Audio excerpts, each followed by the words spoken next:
Okay. We are live today. Let's go over this deal's details.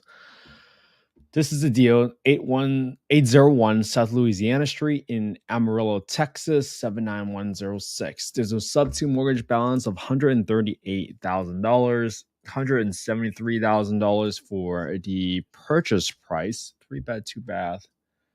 Okay, on a corner lot. Okay. No HOA. The monthly PITI is 1015.21. It says right here the long-term rental rates are 1450 to 1650. So we'll check that shortly. All right, that's pretty much all the details that we need. So first thing we do is we check the condition of the property, as always. And looks a little older. You might want to replace the flooring because this flooring might be okay, I guess, but you should at least have some money to paint the entire place. It's a little older. You can just freshen it up to make it a little bit more modern. Like this panel wall, definitely a little bit older than I would like for my taste, but you can probably paint it. Bathroom looks fine. Probably just gotta refinish the floors. Okay, and there's a little shed in the back. Okay, good to know. Let's do a quick street view. So I want to get to know the condition of the property. Okay, that's not boarded up home. Just want to double check on that. But what is going on in these neighborhoods? Looks okay. It's not the most green neighborhoods, but I'm not seeing any red flags right away. Okay. Then I'm going to check for the crime score. I'm going to go tophap.com, tophap.com, plug in the address. And then once I plug in the address, you'll be able to see that if you go to the neighborhood section and you go out into the crime index score, it says it's going to be 116, which is slightly above national average. It's not as bad as some of the places that we've seen at 140, 150, 160. So not bad. All right, let's go ahead and get the market rents now. In order to get the market rents, you can go and Google HUD FMR. When you Google HUD FMR, that will bring you to the HUD's website, and you can click on Access to Small Area FMRs. Look up FY 2024 FMRs, and if you go to Texas, what county is this in? You can get this right from the Redfin listing, and this is in Potter County. So if you go to Potter County, boom, and then you get the zip code, which is 79106. Right then and there, you'll be able to see the fair market rents, or typically what I refer to as the ceiling rents for these properties, as $1,380 for a 3-bedroom. $1,380, 79106, 3-bedroom. Hopefully you follow that.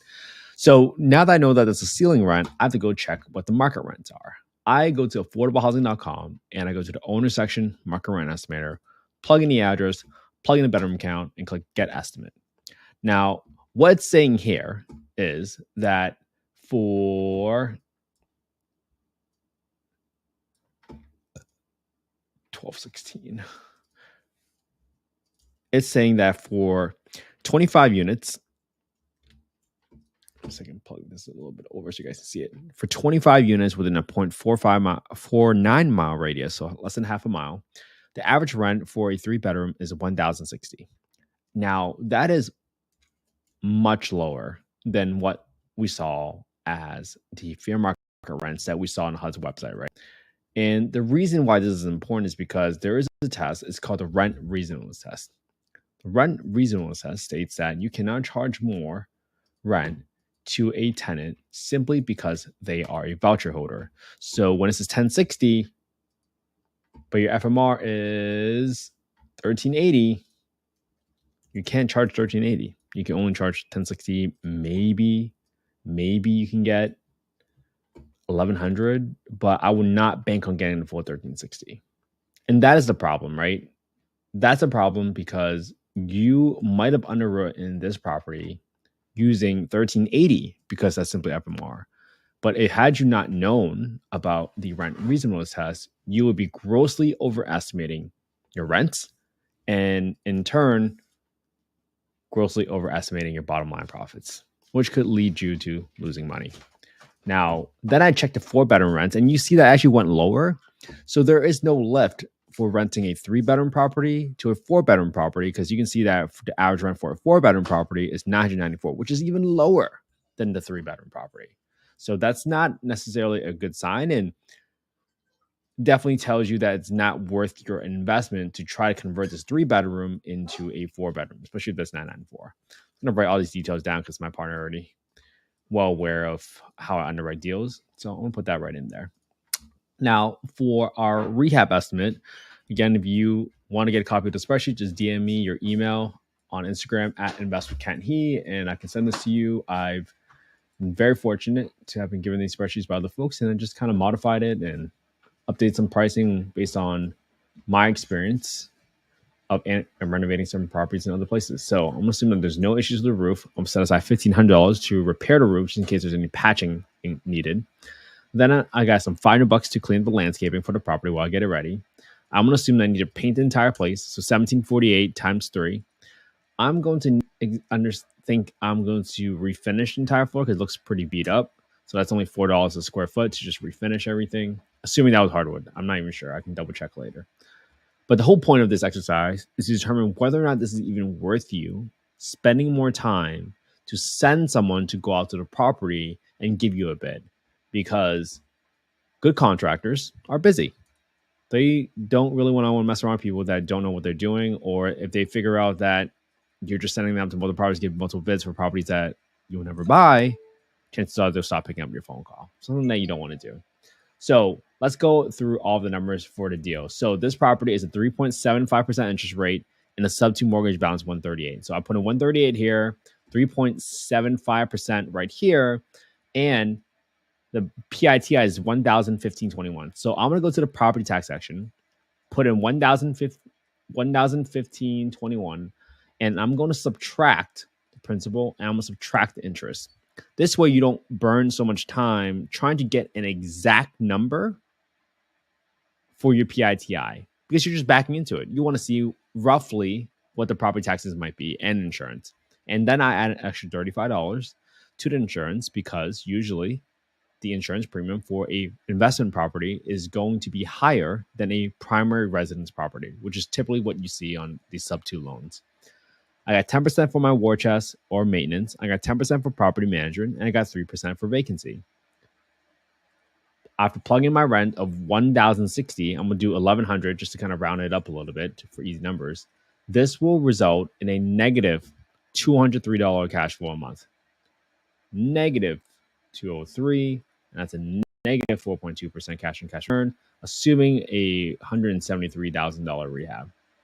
Now, for me, this is not a deal, because at $1,100 like, it's not really worth my time. And I never want to be in a position where I am buying properties that are negative cash flow. But let's say you want to be super optimistic, right? And you said, hey, what if I got the full market rent at $1,380? Even if you got the full market rent, the ceiling rent of $1,380, this will still only result in a $12 cash flow a month, which results in less than 0.3% cash on cash return. Still not a deal. And it's a long shot for you to get that property rent that high because of the rent reasonableness test. And for some reason, this was like a 10, 15% return. Maybe you could think about it. But this is just not a deal for me. And again, this is not investment advice. This is not a solicitation for any investments at all. I'm simply showing you how I go through a deal really quick, really fast, and determine how to stop spending time on deals that don't make sense.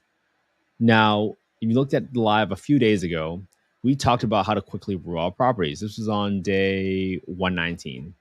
And for me, I would have stopped looking at this property as soon as I saw this $1,100 number, or $1,060 for the market rent, and I saw that the PITI is $1,015, because I know I have to set at least 20 to 25% out for maintenance, capex, property management, vacancy, because those are real expenses. This is money that does not belong to us. Something always breaks at a home eventually, at some point, one way or another. And it's really, really irresponsible for you to not put any expenses for maintenance. And then some folks will say, well, I can just self-manage the property.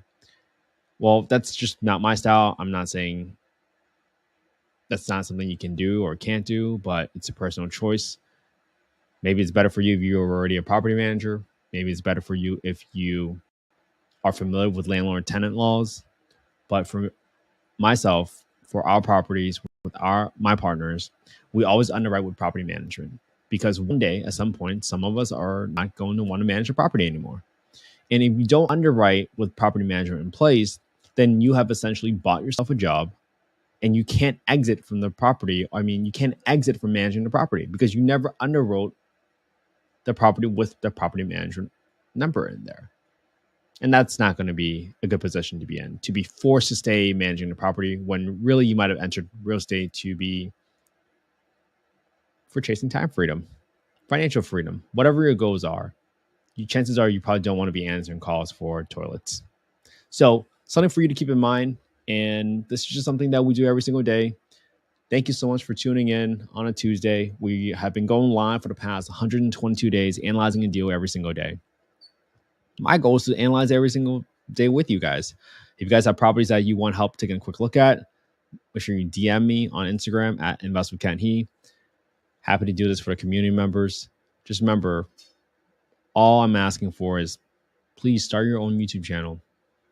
You can just copy the homework, to be honest with you. You can just look at this property tomorrow, put on your own spreadsheet, and boom, you will start having an undeniable track history of experience analyzing deals, and most importantly, spotting when deals are actually deals. So when a partner goes to you in the future and asks you, how do you know this is a deal?